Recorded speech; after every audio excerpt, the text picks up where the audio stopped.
Zak Bagans, the Ghost Adventures host, has spent nearly 2 decades convincing the world he's different. Not an actor, not a reality star, a paranormal researcher, a professional, the one host who isn't playing a character. For a while, people bought it. The same way people bought Dr. Oz as a doctor instead of a personality with a medical license attached. The same way America bought the Duggars as a wholesome family instead of a content pipeline with 19 employees who happen to share DNA. Different show, different haunted basement. Same trick, put a person in front of a camera long enough and the audience forgets there's a business plan underneath. There's nothing there. I'm just gonna try to calm my nerves a little bit because it could be fear. Here's what makes Bagans different from the others though. He didn't just play the character. He wrote it, produced it, and edited it himself. Star, showrunner, and final cut, all in one guy. Which means every version of Zak Bagans you've ever seen on screen, on Travel Channel, on Discovery Plus, on Max, is the version Zak Bagans personally approved. That's not paranoia, that's his actual job description. And once you know that, the ghost hunting stops being the strangest part of the story. Oh my God. What's strange is how long it took anyone outside the fan base to ask a much simpler question. Who's editing the editor? Here's how it works. Every time in every corner of reality television, whether the format is dating, cooking, or apparently talking to the dead. Billy is very carefully lowering this camera and digital recorder rig down a 1,200-foot shaft. Network finds a person with a strong personality and a stronger jawline. Network builds a show around that personality. Somewhere around season 3, the personality realizes the show needs them more than they need the show. And that's when the real building starts, the spin-offs, the merchandise, the museum, the book deal, the creative control clause that lets them approve their own mythology before anyone else sees it. Somewhere in a Warner Brothers Discovery office, an executive looks at the ratings, shrugs, and signs off. If you're in this mine shaft and you can hear me, give us a message. A slightly unhinged star who owns his own narrative is still cheaper than starting from scratch. The people who profit from this arrangement are, conveniently, never the ones taking the risk. The network gets a decade of content for the price of one man's ego. Has physically seen here. She had an experience of a portly man standing over here. The producers get creator of a hit franchise on their resume, minus the parts that would embarrass them at a dinner party. And the algorithm, TikTok specifically, gets something even better. The slow, delicious spectacle of watching that same untouchable personality get quietly dismantled by strangers with ring lights and free time. And us, we fall for it because it's genuinely, infuriatingly effective. We want to believe the guy staring into a spirit box at 2 in the morning actually believes what he's saying. We want the mirror to be haunted because a prop with a good backstory and a gift shop attached is somehow a less interesting answer than a ghost. So we keep watching. We keep buying the ticket. Is there no spirits here? Are we wasting our time? And we keep letting the guy who edits his own footage decide exactly which version of himself we're allowed to see. Bagans didn't invent this blueprint, he just followed it with unusual discipline for an unusually long time while insisting the entire way that he was the one guy doing something real. Now either. There's no knocking. If you see that stuff hanging by the mine, which it turns out is exactly what all of them say, right before the receipts start arriving. Start at the beginning, because the beginning is already funnier than most people remember. Before Zak Bagans was locking himself inside abandoned prisons, he was a wedding DJ in Michigan. So we are going to be able to lower this down, hopefully somewhere close to where that other mine entrance is. Playing cha-cha slide for people whose biggest fear that night was an open bar running dry. Then, in 2004, he teamed up with a fellow investigator named Nick Groff to shoot a documentary about the paranormal. And here's the detail Bagans doesn't love getting repeated. By several accounts, including a history maintained by the show's own fan wiki, the concept for turning that footage into an ongoing series actually came from Groff, not from him. Groff was there first. Bagans was simply the one the cameras liked best. Cart for fear of being attacked by a mountain lion. I'm honestly tripping the hell out. By the time Ghost Adventures landed on Travel Channel in 2008, right around the same moment Ghost Hunters on Sci-Fi was proving there was a real audience for this format, ownership of the whole operation had quietly migrated toward the guy holding the microphone, Jason Hawes and Grant Wilson had built that template over at Ghost Hunters. Bagans looked at it and decided the main difference was going to be him. House with the XLS camera to see if he can visually capture what's been making the footstep sounds. That's step one of the blueprint, completed right on schedule. Find the format, become the format, make everyone forget there was a before. By 2017, the Empire had a physical address. The Haunted Museum opened in Las Vegas. 33 rooms of allegedly cursed objects built around one undisputed crown jewel, the Dybbuk box, marketed by Bagans as the most haunted object on Earth. If that framing sounds familiar, it's because Bagans had already road tested the same instinct on a larger scale with Demon House, his 2018 documentary about a supposedly possessed home in Gary, Indiana. No. That's what I'm hearing nonstop. It's footsteps out there, like you're actually walking around. A project he produced, directed, and starred in, and which ended with him literally bulldozing the building. Demon House is the Dybbuk box logic applied to an entire piece of real estate. Buy the story, control the story, then destroy the evidence when you're done with it. Except the Dybbuk box's entire legend was invented for an eBay listing. The man who originally sold it, screenwriter Kevin Manis, has openly admitted he wrote the backstory to make an ordinary wine cabinet sound spookier online. Bagans built an entire wing of his museum and a meaningful slice of his brand around a ghost story that was composed to move used furniture on the internet. Hear me in the walkie-talkie as we're using this kind of electromagnetic frequency connection with our walkies. He's not investigating the paranormal, he's investigating other people's marketing copy. It gets better.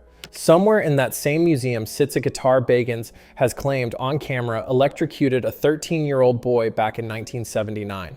Journalists went looking for that death in newspaper archives from the era. It isn't there. No headline, no obituary, not even a rumor. In a decade that would have put a Satan-worshipping teenager's electrocution on the front page without hesitation. When a reporter eventually tracked down the man who sold Bagans the story, his response was almost admirably honest. He'd never offered any proof, because he never had any to give. Bagans bought the story anyway. Then he put it behind glass and sold tickets to it. Then, in 2020, the fabrication caught up with him somewhere more permanent. The saloon music that these workers would have heard inside the saloons after a long day working in the mine. Than a museum wall, on paper inside his own book.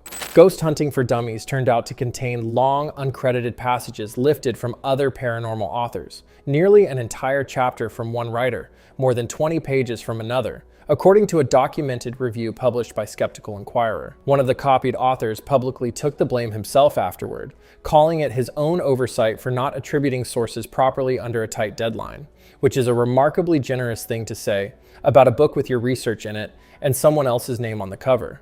The business side wasn't holding up much better behind the scenes. In 2014, his own talent agency sued him for over $300,000 in unpaid commissions, after Bagans apparently decided a contract was more of a suggestion once he stopped liking his contact there. That case was quietly settled. The Nick Groff situation didn't resolve quite so quietly. Groff left the show after season 10 and went on to create Paranormal Lockdown. I was back there grabbing the UV camera. You didn't hear it because you had your headphones on. Dude, it was loud. His own competing series, which ran for 3 seasons and served as a pretty direct argument that Groff could build a paranormal franchise without Bagans attached to it. Then in 2023, both Groff and fellow paranormal host Dakota Layden went public, mainly through podcasts and social video, worth noting, not through any court filing, with allegations about Bagans' behavior behind the scenes, right around the time a Bagans-produced spin-off, Destination Fear, got canceled. The current Ghost Adventures crew, Billy Tolley and Jay Wasley, who replaced Groff and Aaron Goodwin in the rotation, have said nothing publicly, but the pattern of who leaves and what they say afterward has become its own kind of testimony.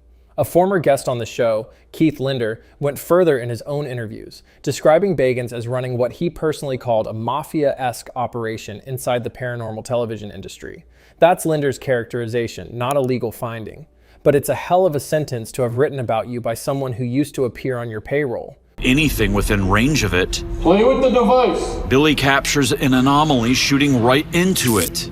And then there's the personal file, which the internet has been assembling in real time. Following their confirmed split in early 2025, former Playboy model Holly Madison's social media post described a count of women who had allegedly been involved with Bagans during their relationship that climbed into the double digits. Several women came forward on TikTok in May 2025 sharing their own accounts. One described being contacted through the museum's own social account after posting about a paranormal encounter there, which is either the most on-brand meet cute in television history or proof that the haunted gift shop doubles as a talent funnel. These remain individual accounts shared on social media, not findings from any legal proceeding. Worth saying plainly, because specificity matters even when the target of the story is this easy to dislike. Add it up, and the shape becomes hard to miss. A man who reportedly built his career on someone else's idea. I sit down in the same exact spot where we captured the whirlwind of debris being thrown by an unseen force. Filled his museum with someone else's fiction. Filled his book with someone else's research, and is now working through a rotating cast of formerly loyal people quietly explaining, in public, what he's actually like once the cameras and the waivers come out. The obvious question is why none of this has ever actually cost him anything.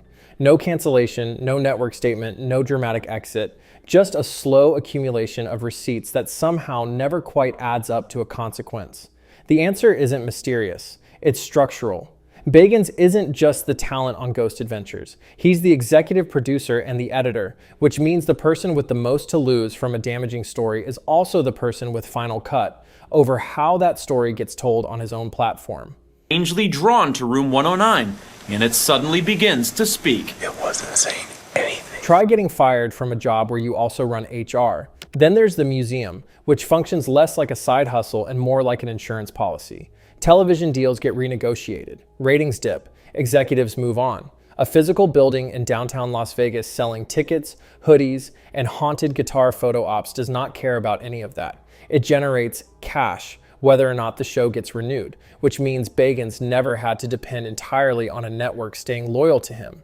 He built himself a revenue stream that nobody at Warner Brothers Discovery could quietly cancel.